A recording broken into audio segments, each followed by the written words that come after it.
Have you ever felt trapped by a single thought, as if it were a chain around your heart? Have you ever wondered what it would take to dissolve the barriers between your deepest self and the world around you?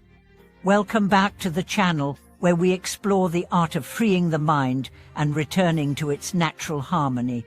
Today, guided by Master Maoki's profound instructions, we will journey together through the subtle process of releasing clinging and rediscovering the seamless unity that underlies every moment of our experience. Our focus lies on two essential insights. First, that every attachment, whether to ideas, emotions, or identities, rises from a misperception of solidity, and second, that by gently investigating the roots of our own fixations, we awaken the natural intelligence that effortlessly restores balance and peace. In a quiet village nestled by misty mountains lived a teacher named Yan, who carried within him the restless echoes of countless desires. Though renowned for his wisdom, Yan often found himself caught in the same cycles of longing and aversion that troubled his students. One spring morning, after witnessing a heated dispute among villagers over a disputed plot of land, he felt a familiar knot tighten in his chest, an urge to defend his own position and to judge those he saw as wrong. That very evening, as he sat with Master Maoki beneath a blossoming apricot tree, he confessed his inner turmoil. The master listened with serene presence, then invited Yan to join him in a simple exercise. Trace the feeling of yourself as it tightens around that judgment. Do not push it away, but do not feed it either.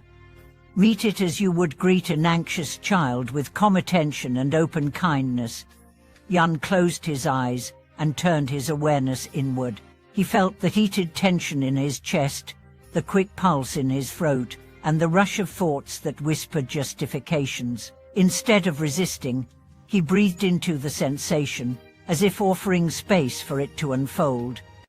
To his surprise, the tightness began to soften, revealing a deeper layer of curiosity, an invitation to understand rather than to react. Over the days that followed, Yan practiced this gentle inquiry with every strong emotion he encountered. When anger flared at a neighbor's careless words, he paused and asked, "What is its shape? Where does it begin, and where does it end?"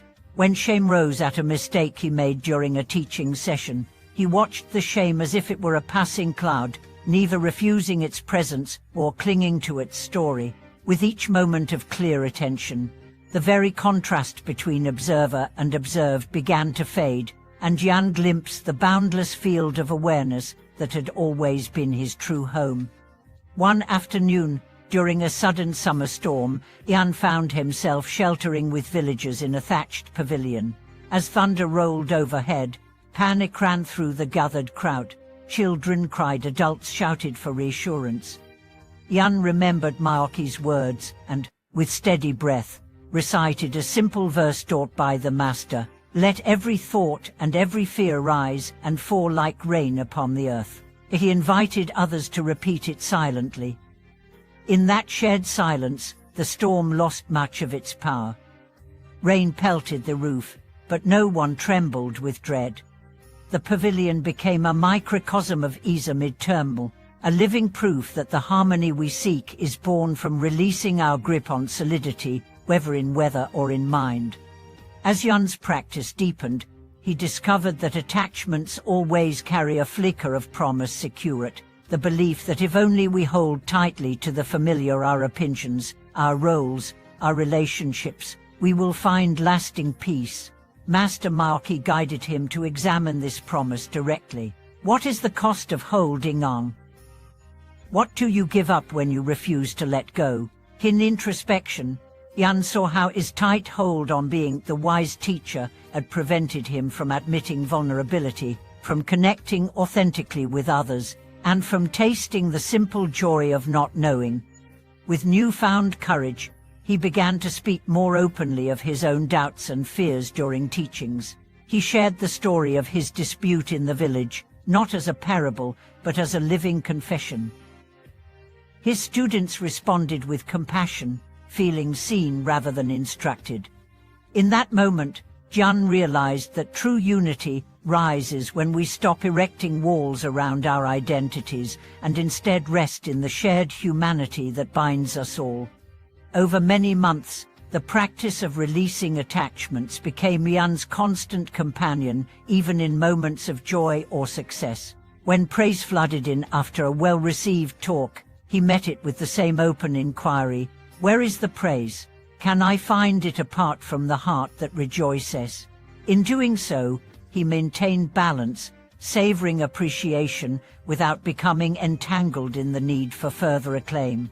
Similarly, when sorrow touched his life, a dear friend's passing, he welcomed grief with clear awareness, honoring the depth of connection without being lost in its currentness. Through these struggles and triumphs, Jan's life unfolded as a tapestry of harmony. He no longer felt torn between roles, emotions, or expectations. Instead, he moved through each day as a fluid expression of the undivided self. His teachings blossomed with compassion and authenticity, touching countless hearts. And when he spoke of Master Marky's methods, he did so not with abstract theory, but with the palpable resonance of lived experience. May Master Marky's guidance inspire you to meet every fixation, be it fear, desire, or self-image, with gentle attention. In that meeting, discover the unshakable clarity and warmth that lie beyond all attachments, and return to the harmonious unity that is your true nature. Thank you for watching this video.